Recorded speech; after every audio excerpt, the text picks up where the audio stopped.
Welcome to Moumita's makeover. Moumita's makeover তরফ থেকে আজকে থাকছে তোমাদের জন্য দুটো অ্যাফোর্ডেবল প্রাইসের প্রোডাক্ট নলেজ। প্রথমটা হচ্ছে রিকোডের পারফেক্ট গ্রিপ ওয়াটারপ্রুফ প্রাইমার। এটা ভীষণ একটা ওয়েটলেস ফর্মুলা, ভীষণ লাইট ওয়েট, আর তোমরা এটাকে অ্যাপ্লাই করতে পারো একদম মেকআপের প্রাইমার হিসেবে প্রথমে, আর তারপর এটাকে অ্যাপ্লাই করতে পারো কোনো মেকআপ প্রোডাক্ট যদি ঘন মনে হয় কোনো ফাউন্ডেশন অ্যাপ্লাই করতে গিয়ে, তাহলে এটা 1 থেকে 2 ড্রপ দিলেই এটা একদম পাতলা হয়ে যাবে, অ্যাপ্লাই করতে ভীষণ সুবিধা হবে। আর এটা কিন্তু যদি তোমরা ঠিকঠাক অ্যাপ্লাই করতে পারো 100% ওয়াটারপ্রুফ এবং একটা দারুণ মেকআপ লুক করতে পারবে। আর সেকেন্ড হচ্ছে রিকর্ডের গ্রিপ স্প্রে। এই প্রোডাক্টটা তোমরা অনেকেই দেখেছো সোশ্যাল মিডিয়াতে, অনেকেই ব্যবহার করতে দেখেছো, বড় বড় মেকআপ আর্টিস্ট হোক বা অনেকেই করছে এটা অ্যাপ্লাই। এটা আসলে কি আমরা কিন্তু সঠিক জানি না অনেকেই, যে মিস্ট না সেটিং স্প্রে নাকি ফিক্সিং স্প্রে কোনটা। ব্র্যান্ড কিন্তু আবার দেখো এখানে লিখেছে গ্রিপ স্প্রে।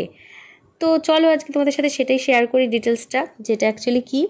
এটা হচ্ছে ডিউই ফিনিশ সেটিং স্প্রে। এটা মেকআপের আগে স্কিন প্রিপারেশনের সময় ব্যবহার করতে পারো, আর মেকআপের মাঝে, অর্থাৎ যখন তোমার মেকআপটা একদম বেসটা রেডি হয়ে গেল, পাউডার অ্যাপ্লাই হয়ে গেল, পাউডারটা অ্যাপ্লাই করার পর মনে হচ্ছে যে একটু বেশি পাউডারি লাগছে বা হোয়াইট লাগছে, সেটাকে ফিক্স করার জন্য সেট করার জন্য, নট ফিক্স, সেট করার জন্য এটা স্প্রে করতে পারো। আর একদম মেকআপটা হয়ে যাওয়ার পর স্প্রে করতে পারো। তো ফিক্সিং স্প্রে আর সেটিং স্প্রে কিন্তু দুটো একদম আলাদা জিনিস। তো আশা করি বুঝতে পারছো যে, আর এটা না কি আছে বলো তো, এটা অয়েল আর ওয়াটার বেস দিয়ে তৈরি, খুব ভালো।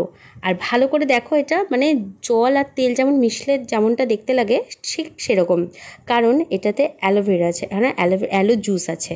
আর ফর হাইড্রেশন, আর অ্যালো জুস জানো যে অ্যালোভেরা আমাদের স্কিনের জন্য কতটা ভালো, কতটা স্কিনকে হাইড্রেট রাখে, খুবই ভালো। একটা মেকআপকে একদম স্মুথ করে দেয়, যাতে আমাদের মেকআপটা অ্যাপ্লাই করতে গেলে স্কিনটা কোনো প্রবলেম না হয়, ড্রাই না হয়ে যায়। যাদের ড্রাই হয়ে যায় তারা তো এটা চোখ বন্ধ করে নিতে পারো। আর স্কিন প্রিপারেশনের আগে ব্যবহার করলে সব ঠিক হয়ে যাবে, মেকআপটা দারুণ হবে, ফ্ললেস হবে। আর মেকআপের একদমই যে বললাম, আর একদম মেকআপ হয়ে যাওয়ার পর। আর এটা কি বলো তো, এর মধ্যে রয়েছে স্কুয়েলেন। স্কুয়েলেন কি করে, আমাদের অ্যান্টিঅক্সিডেন্ট প্রোটেকশন দেবে। স্কুয়েলেনটা খুবই ভালো, তোমরা জানো আশা করি। আর এটার মধ্যে আরেকটা যেটা আছে গ্রিপ অয়েল। গ্রিপ অয়েল কিন্তু আমাদের ফ্ললেস মেকআপের একটা ফিনিশ আনবে, তো ফিনিশিংটা আনবে। তো এই 3টে ইনগ্রিডিয়েন্টস রয়েছে যা দিয়ে এটা তৈরি। আর এটা তোমরা 3 টাইম ব্যবহার করতে পারো, ফেসে অ্যাপ্লাই করতে পারো। এটা একটা সেটিং স্প্রে, তোমরা মেকআপটাকে সেট করার জন্য অ্যাপ্লাই করতে পারো, আর সামারে তো অবশ্যই অ্যাপ্লাই করতে পারো। তো তোমাদের ভিডিওটা ভালো লাগলে সাথে থেকো এরকম আরও অনেক ভিডিওর জন্য।